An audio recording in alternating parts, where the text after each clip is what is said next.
Let's get into our DM. Are you guys ready? Mm-hmm. I feel like this is going to be a little bit spicy. Hey, she's on the money. So my parents are selling their house to downsize. They're really financially comfortable. Had a planner for years, totally set themselves up. Although we have never directly spoken about it, and I am assuming there is going to be some sort of sizable inheritance. My brother has now started to push that we all band together and ask for our inheritance early. He's sending group text about how it just makes sense and how we're all struggling with mortgages and debt. So why not make life easier while they're still around to see us enjoy it? I get it logically, but every time he brings it up, I feel sick. Like they haven't even hinted at this, and asking feels like I'm fast forwarding their lives or something. My brother won't stop pushing and I don't know what to do. What would you do?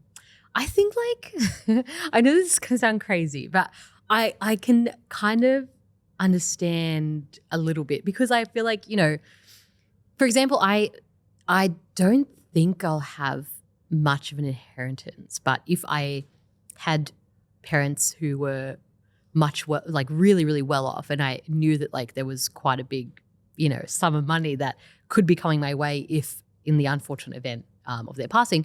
But I think if I was currently struggling and I knew that maybe in 20, 30 years I'll be okay, I'd be like, well, that's a big chunk of my life where I'm going to be struggling and then I'm going to thrive at 60. You know what I mean? On the flip side, it's thank God my parents will live till I'm 60. That would be amazing.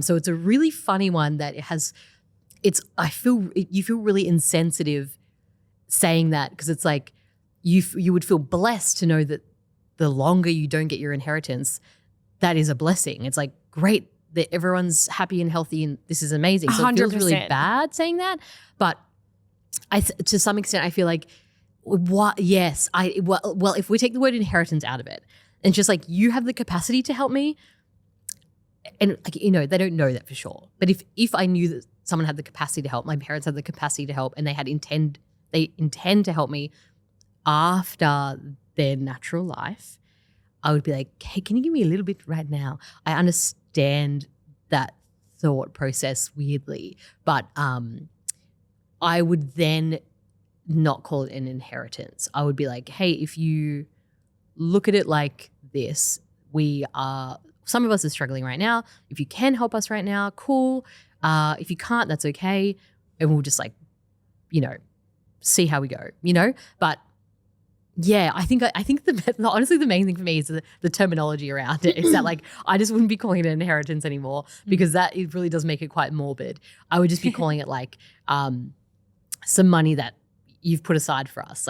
Give it to me right now, please. A little bit would be nice, particularly if you're struggling and they can see that.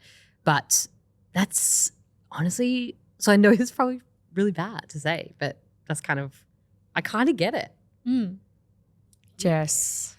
I don't know if it's because I was raised, in a family where we weren't wealthy by any stretch of the imagination. There wasn't a lot of money to go around. But I understand it from a logical perspective, but I've never, and I don't think I ever will, operate on the assumption that I will be receiving an inheritance or any kind of money. If I was to, it would be a lovely surprise, but my future planning for myself has never assumed that I will receive anything. And obviously there's more complications, for me personally in that situation. But I think that it's an interesting concept because I understand, we talk about future planning for our families one day and of course wanting to set up so that we can look after our families should we choose to have them. But at the same time, I also think that for a lot of people, your retirement is what you're saving for. So it could be that, yes, maybe your parents do have a cash surplus or an asset surplus, particularly after downsizing, but have they lived their whole lives thinking, when we retire, we're going to finally see the world together? I feel like that's a really common thing people want to do is they want to travel once they've retired and once they've got the money, or they want to maybe knock something off their bucket list or do whatever. They might have planned for that money and you're not accounting for that. It's also none of your business. Sorry. Yeah, it's not. I understand the thought process of one day when they're no longer there, theoretically, but also they might have chosen to donate their money and assets to charity. Yeah. I'm People do donating that. it to the Lost Dogs Home. Sorry, Harvey. Like if you came to me for an inheritance early, Yeah, like you just don't know. And to me, it does not feel appropriate at all. And again, I don't know if that's me putting my own personal lens over that. I think if anything, you could go to them and say, hey, if you are really struggling, and it sounds like our listener perhaps isn't in the position where they want to do this, but maybe you could suggest it to your siblings. Talk to your parents about an interest-free loan if they have the capacity to do that to assist you, or even just talking to them about the situation that they're in and the financial pressures that they're feeling. And then if they have the money and that's something they want to do, they may offer and say, you know, can we help you out? We would like to help you out, whatever. But I think that the expectation, it goes beyond being morbid. I think it's just quite presumptuous. I think it's so disrespectful. I'm like sitting here like biting my tongue because I feel like it goes against every moral code that I have. It goes against the fact that it just doesn't feel like you're grateful. It doesn't feel like you're respectful. It doesn't feel like you are honoring their independence. And like I could say to you, they have $1 million portfolio and their house is fully paid off. But like that $1 million portfolio is probably only generating, and I say only, but like generating a $60,000 income for them each and every single year. And the assets that they have, like having more than $470,000 here in Australia means that your pension starts to get impacted. So they probably, and like with $1 million of like super and $1 million of investments, they're not going to be able to access a pension, right? So like that money might be generating the money that they're living off. And Yeah, they might. for them to part go, of their retirement yeah, plan. like even if hypothetically you knew that they were sitting on a couple of $1 million, you don't know what that's for. Also, it's none of your business. Like just because they have a planner doesn't mean they're millionaires. Maybe they have a planner because secretly they went bankrupt and they needed to find a way to get around the fact that, you know, they were never going to be able to financially recover from something. Do you know what I mean? Like it's actually none of your business. It's kind of like, I don't know, it's like, Jess, if you and I held a joint birthday party and then somebody was invited to the birthday party and they come over and our beautiful birthday cake that you and I would have decorated so well is sitting on the table and they go and take a slice before we've even had a chance to put the candles on and blow it out. You wouldn't do that, would you? Like that's rude. Like that's not yours for the taking. And I like the idea about an interest-free loan, like being like, oh, hey, is there any way I could X, Y, Z? Like, but you do not, like the assumption that an inheritance is yours is bullshit. Like, I just hate that idea. And anybody I know, and like, I feel like this is a good time to remind everybody that when I worked in financial advice, a lot of my clients were dealing with very big inheritances because I would get a lot of millennial women who unfortunately had lost a parent. And that is the shittiest situation to go through. Every single one of my clients that are in, like that was in that situation, I'm still in contact with because I feel like you bond in a way over that experience. And every single one of them I can guarantee would prefer the money. Sorry. Every single one of them, I can guarantee, would prefer their parent back or their guardian back than the money. Like it's not even up for debate. I think it just goes against everything in me and it feels gross because you're flipping a love and caring relationship into something transactional. Like you're seeing them as a tool. And like I just find that gross. And like Jess, you were saying before, oh, like, you know, they've spent their whole lives building this and like, you know, we talk about it all the time. I do want to build a legacy. I do want to put myself in a financial position that I'm able to help my son when he wants to purchase a home. Like when I have multiple kids, hopefully one day I would love to be able to like financially support them so that they never experience the financial stress that I did. Like how special would that be? But I'm telling you right now, they would get nothing from me if I didn't feel like they were grateful.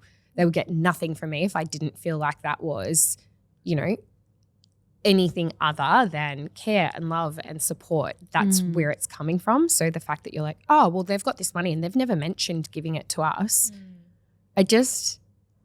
It feels wrong. And like the idea that inheritance is deeply tied to mortality, like how long are your parents going to live then? Well, you don't know. Exactly. Are they going to live till 80, 100? Are they going to live to 150 somehow? Like that's like you don't know anything.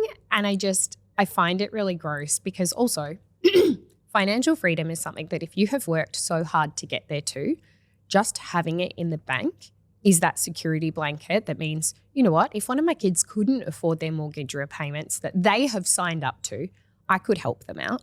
But I'm not going to go pay off their mortgages just because I have the cash in the bank and operate at like zero again. Like they haven't come this far to only come this far and then go week to week in retirement. Like absolutely not. Absolutely. Like I just find it quite gross. And I'm probably a little bit more opinionated on that than you probably expected because I'd be like, oh yes, what a good like open conversation about money. Like no, there's no gratitude there. There's no expectation. So I think that the person who's asked this question is absolutely right to not feel like that's the right thing to do and that your brother's maybe getting a bit ahead of themselves. Like anytime I've ever done financial advice for a client, especially a younger client, we don't even talk about their parents. Like never have I written a financial plan that takes into consideration a potential like inheritance. Because I think most parents would want to put their kids in the position where they can look after them. And I totally get what you were saying, Beck, about, you know, if it was available and you were really struggling, like it would, as the child, be so much perhaps more beneficial to receive sooner than later. But also I think like the parents, if that's within their means and they could see that someone was struggling, I think they probably would want to step in instinctively anyway. Yeah. Which is where I think, you know, it's maybe the brother can have a conversation and we don't know the semantics of, oh my God, maybe he can't pay his mortgage. But we don't all need to go to our parents to ask for this. No. And like I've seen situations where I've had a client come to me and be like, oh my God, you know, my mum has decided to gift all the kids, like 4 kids, a deposit amount like $20,000 each, but she really doesn't have the financial means to do that. She's got it in the bank, but like it's going to stretch her. Like we absolutely shouldn't be doing this with her. But my siblings they really want to take it. Like my sister and I, we think that's bullshit, but the other 2, they want to take it. So like in those situations, there's literally been times where I have worked with clients to set up a separate bank account for that money to be deposited into so that like small amounts of savings like returns can be made and that money's sitting there for when mum decides that, oh, that was a really bad idea, like I'm in financial stress, and the other 2 can be like, right, well, here's that money back. But they didn't want to not take it because otherwise the other siblings would have been like, oh, well, we'll have the rest. Yeah. Which money is wild. Yeah, and it's very complicated, especially with family and stuff. Such a level of entitlement that makes me feel really gross. Anyway, it has been good. I have loved this chat. Thanks for joining us for another Friday Drinks, guys. And we'll see you bright and early on Monday for Money Diaries. Bye, guys. Bye.